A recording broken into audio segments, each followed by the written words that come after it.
So hi guys, good morning everyone. ಇವತ್ತು Sunday ಆದರೂ ನಮ್ಮಮ್ಮ ಬೇಗ ಎಬ್ಸಿ ಹೋಗಿದ್ದಾರೆ. ನನಗೆ ಅದ್ರ ಕಾರಣ ಏನಂತ ಕೇಳ್ತೀರಾ? ಅಷ್ಟು ಹಾಲು ಬರುತ್ತೆ, ಇವಾಗ ಟೈಮ್ ಆಯಿತು, ಎದ್ದೇಳು, ಇಲ್ಲಾಂದರೆ ಅವ್ರು ವಾಪಸ್ ಹೋಗ್ತಾರೆ ಅಂದ್ಕೊಂಡು ಆ ಕಾರಣಕ್ಕೆ ನನಗಿವತ್ತು ಬೇಗ ಎಬ್ಸಿದ್ದಾರೆ.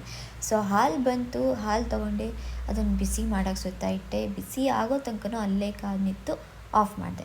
ಅದರ ನಂತರ ಯೋಚನೆ ಮಾಡಿದೆ, ಅಪ್ಪ ಅಮ್ಮ ಬರೋಕ್ಕಿಂತ ಮುಂಚೆ ಬೇಗ ಬೇಗ ಎಲ್ಲ ಕೆಲಸ ಮುಗಿಸ್ಕೊಂಡಿರೋಣ, ಬೇಗ ಸ್ನಾನ ಮಾಡಿ ಅದ್ರ ನಂತರ ಅಷ್ಟರಲ್ಲೇ ಅಪ್ಪ ಅಮ್ಮ ಬಂದರು. ಆಮೇಲೆ ನಾನು ಕೈ ಮುಗ್ದು ದೇವರಿಗೆ.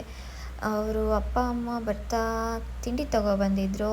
ಅದು ಏನಂದರೆ ಪಲಾವ್, ಫುಲ್ ಕಲರ್ಫುಲ್ಲಾಗಿತ್ತು, ಸ್ಮೆಲ್ಲು ಚೆನ್ನಾಗಿ ಬರ್ತಾಯಿತ್ತು. ಅವರು ಮೊಸರು ಬಜ್ಜಿನೇ ಕೊಟ್ಟಿರಲಿಲ್ಲ, ಅದಕ್ಕೆ ನಮ್ಮಮ್ಮ ನಗಾಡ್ತಾಯಿದ್ರು, ಯಾಕಂದರೆ ಮೊಸರು ಬಜ್ಜಿ ಇಲ್ಲದೆ ನಾನು ತಿನ್ನಲ್ಲ.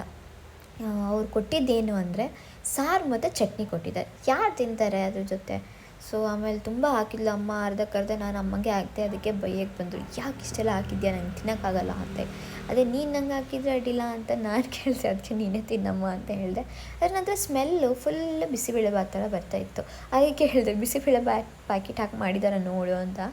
ನೋಡಿದರೆ ಅದೇ ಥರ ಸ್ಮೆಲ್ಲಿತ್ತು. ಅದೇ ಚೆನ್ನಾಗಿತ್ತು ಪಲಾವು, ಟೇಸ್ಟ್ ಚೆನ್ನಾಗಿತ್ತು, ಸ್ಮೆಲ್ಲು ಚೆನ್ನಾಗಿ ಬರ್ತಾಯಿತ್ತು. ಆದರೆ ಸ್ವಲ್ಪ ಖಾರ ಇತ್ತು.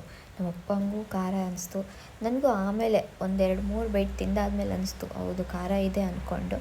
ಸೊ ಅದನ್ನಂತ ಅಮ್ಮ ಹೇಳಿದರು, ಸಾರು ಮಾಡಬೇಕು, ಪಟ ಕಾಯಿ ತುರಿ, ಕಾಯಿ ಹೊಡ್ಕೊ ಫಸ್ಟು ಅಂತ ಹೇಳಿ. ಅದು ತುಂಬ ಗಟ್ಟಿತ್ತು, ತೆಗಿಯೋಕ್ಕೆ ಬರ್ತಾಯಿಲ್ಲ. ಅದ ನಂತರ ಕಾಯಿ ಹೊಡೆದೆ, ಉಳಿದಿದ್ದು ಅದರಲ್ಲಿರೋ ನೀರೆಲ್ಲ ಒಂದು ದೊಡ್ಡಕ್ಕೆ ಹಾಕ್ಕೊಂಡೆ. ಅದು ಕಾಯಿ ಹೊಡೆದು ಒಂದು ಕಡೆ ಇಟ್ಟು ಉಳಿದಿರೋ ನೀರೆಲ್ಲ ಸ್ವಲ್ಪ ಕುಡ್ದು ಸ್ವಲ್ಪ ಅಮ್ಮಂಗೆ ಕೊಟ್ಟೆ. ಆದರೂ ನಮ್ಮಮ್ಮನ ಮಾತೇ ಮುಗ್ದಿರಲಿಲ್ಲ, ಫೋನಲ್ಲಿ ಮಾತು. ನಾನು ಬೇಗ ಕಾಯಿ ತುರ್ಕೊಂಡೆ. ಆಮೇಲೆ ವಾಷಿಂಗ್ ಮಿಷಿನಿಗೆ ಬಟ್ಟೆ ಹಾಕಬೇಕಿತ್ತು. ಸೊ ಬಟ್ಟೆ ಹಾಕಿ ವಾಷಿಂಗ್ ಮಿಷಿನನ್ನು ಸ್ಟಾರ್ಟ್ ಮಾಡಿದೆ. ಅದರ ನಂತರ ಒಂದು ಸ್ವಲ್ಪ ಪಾತ್ರೆಗಳಿದ್ವು, ಅದಕ್ಕೆ ಪಟ ತಿಕ್ಕೊಂಡು ಎಲ್ಲ ಕೆಲಸ ಮುಗಿಸ್ಕೊಂಡು ಕೂತ್ಕೊಳ್ಳೋಣ ಅಂದ್ಕೊಂಡು ಬೇಗ ಎಲ್ಲ ಪಾತ್ರೆಗಳನ್ನು ತೊಳೆದೆ.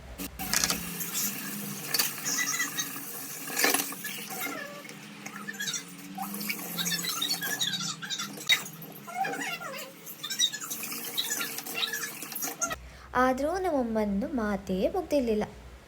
ಆಮೇಲೆ ಅಪ್ಪ ಬಂದು ಸ್ವಲ್ಪ ಹೊತ್ಬಿಟ್ಟು ನೋಡಿ ಬಂದರು ನಮ್ಮಮ್ಮ ಕಿಚನಿಗೆ ಸಾರು ಮಾಡೋಕ್ಕೆ. ಅದ್ರ ನಂತರ ನಾವು ಚೆನ್ನೈ ಎಕ್ಸ್‌ಪ್ರೆಸ್ ಮೂವಿನ ನೋಡಿ ಮುಗಿಸಿದ್ವಿ. ಅದರ ನಂತರ ನಾನು ಸ್ವಲ್ಪ ವೀಡಿಯೋ ಎಡಿಟಿಂಗ್ ಇತ್ತು, ಅದಕ್ಕೆ ವೀಡಿಯೋ ಎಡಿಟ್ ಎಲ್ಲ ಮಾಡೋಕ್ಕೆ ಕೂತ್ಕೊಂಡೆ. ವ್ಲಾಗ್ಸ್ ಎಲ್ಲ ಎಡಿಟ್ ಮಾಡೋದಿತ್ತು. ಆಮೇಲೆ ಸ್ವಲ್ಪ ಅಪ್ಪ ಅಮ್ಮನ ಜೊತೆ ಮಾತಾಡ್ತಾ ಹಾಗೆ ಅಲ್ಲೇ ವಿಡಿಯೋ ಎಡಿಟ್ ಮಾಡ್ತಾ ಕೂತ್ಕೊಂಡೆ. ಸೊ ಗೈಸ್, ಇಲ್ಲೇ ಇವಾಗ ವಿಡಿಯೋ ಎಂಡ್ ಮಾಡ್ತಾಯಿದ್ದೀನಿ. ವಿಡಿಯೋ ಯಾರಿಗೆಲ್ಲ ಇಷ್ಟ ಆಗಿದೆ ಲೈಕ್ ಮಾಡಿ, ಶೇರ್ ಮಾಡಿ, ಕಮೆಂಟ್ ಮಾಡಿ, ಹಾಗೆ ಸಬ್ಸ್ಕ್ರೈಬ್ ಕೂಡ ಮಾಡೋದನ್ನ ಮರಿಬೇಡಿ. ಸೊ ಇವಾಗ ಸಿಗೋಣ ನೆಕ್ಸ್ಟ್ ವಿಡಿಯೋಗೆ. So till then take care, ಬಾಯ್.